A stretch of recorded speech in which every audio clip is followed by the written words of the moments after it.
Queridas e queridos alunos do terceiro ano do ensino médio, peço desculpa por não ter subido esse vídeo antes. A vida está muito maluca para vocês e para nós, então peço desculpa por não ter subido esse vídeo antes para o Moodle, mas queria falar da imensa alegria em saber que vocês existem, estão aí do outro lado e são motivo da existência da minha aula, da minha disciplina e da minha docência.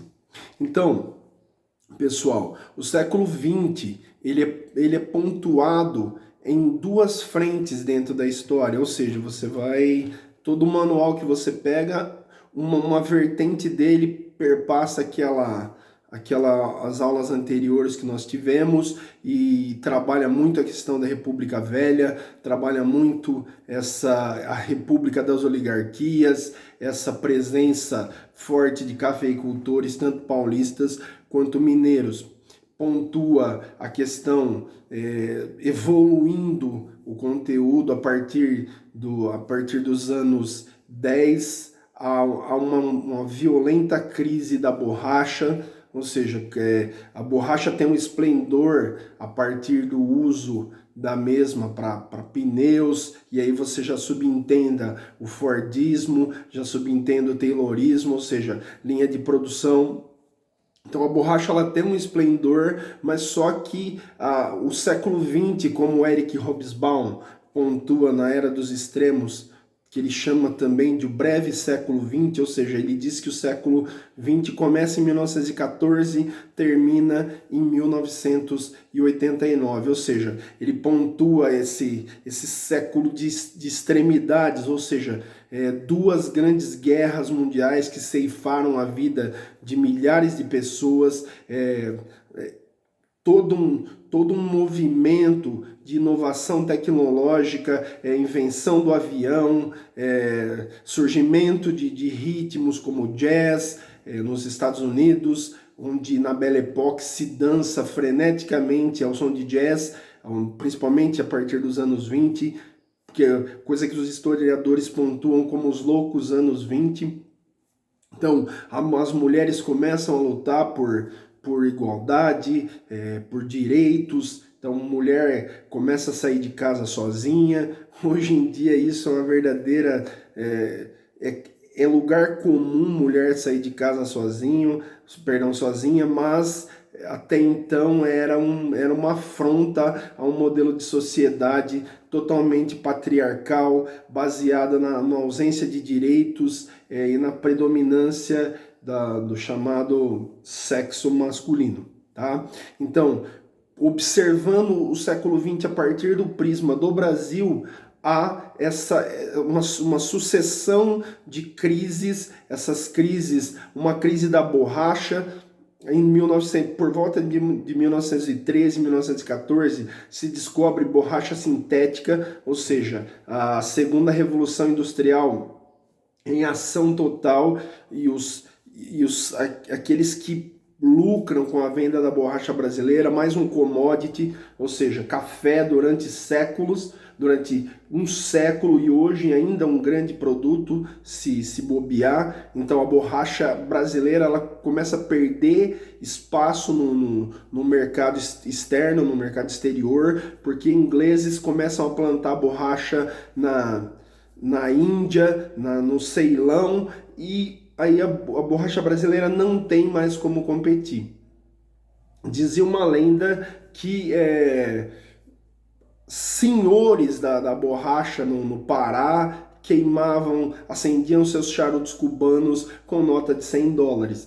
E vocês sabem que dinheiro não aceita desaforo. Então uma crise da borracha violenta, uma contínua, sim, do início lenta, mas contínua, um contínuo questionamento dessa predominância dos cafeicultores de São Paulo e de Minas. Então, se vocês observarem, lá em 1922 surge em São Paulo o chamado tenentismo.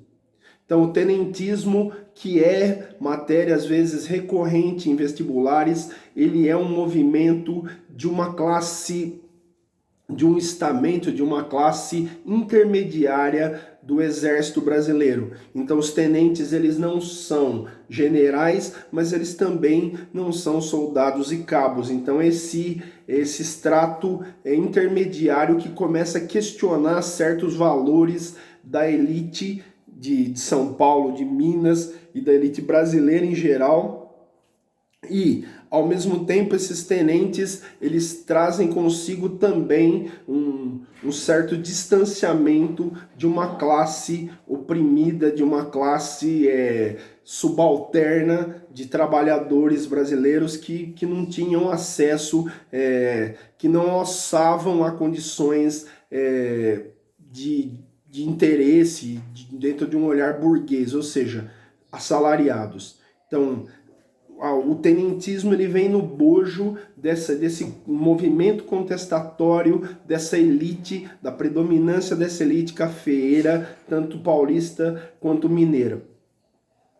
Há no Brasil também, em 1917, uma grande manifestação grevista chamada Greve de 1917. Essa greve ela teve como principais mentores anarquistas e comunistas. Então, o anarquismo é aquela corrente de pensamento onde o Estado tem que desaparecer.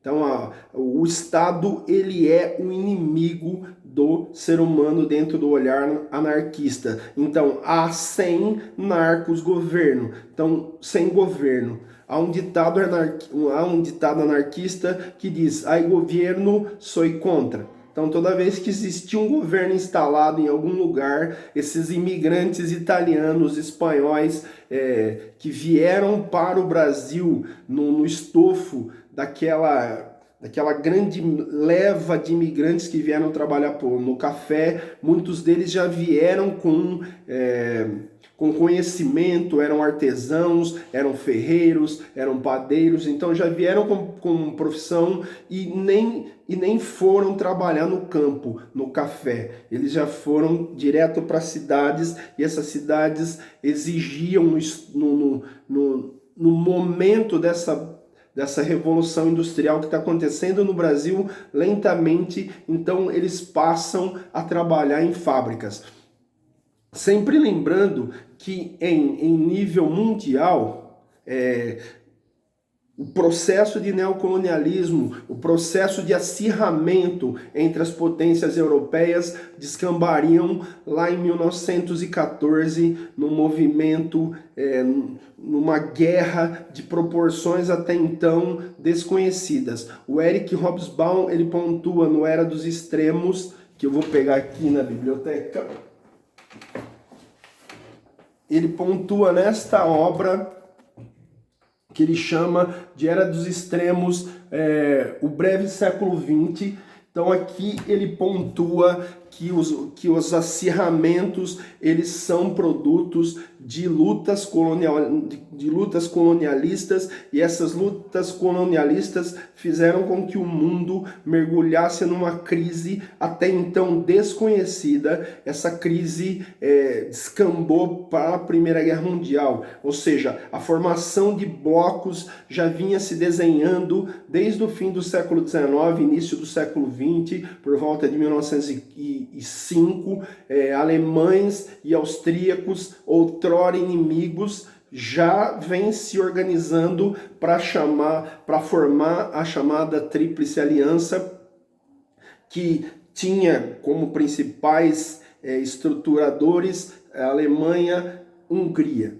E de um outro lado tem a formação da chamada Entente Cordiale ou Tríplice Entente, e essa Tríplice Entente formada por britânicos e seus inimigos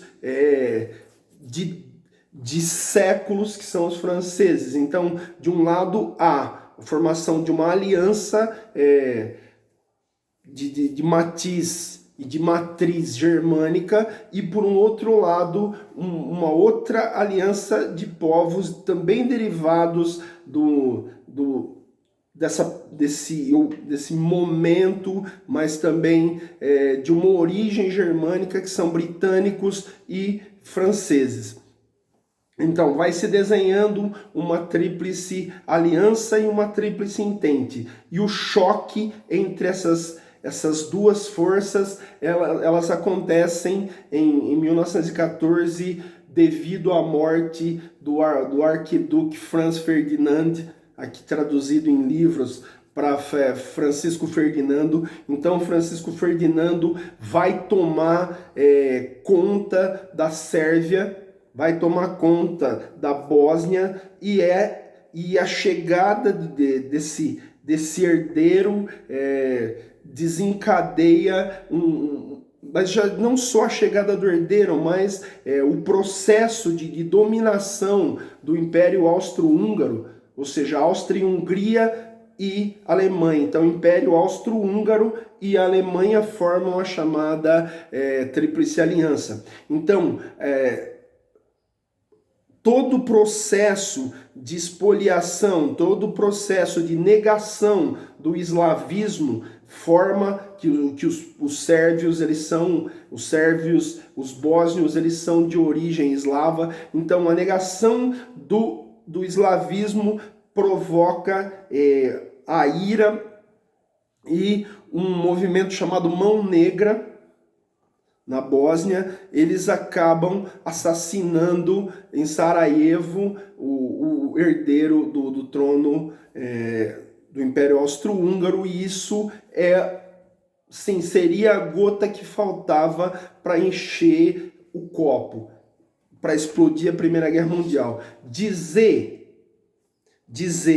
que a morte do Francisco Ferdinando, o Franz Ferdinand, foi a causa pura e simplesmente da Primeira Guerra Mundial, isso é uma meia-verdade. Então, todo o processo de neocolonialismo, por isso que eu fico batendo com vocês nisso, isso desencadearia em processos, esse ódio que vai sendo nutrido, ele aos poucos ele vai gestando ele vai fazendo crescer o bolo, ele vai colocando fermento nesses ódios de matiz pontuais, mas esses ódios eles vão sendo frequentemente acirrados e descambariam na Primeira Guerra Mundial.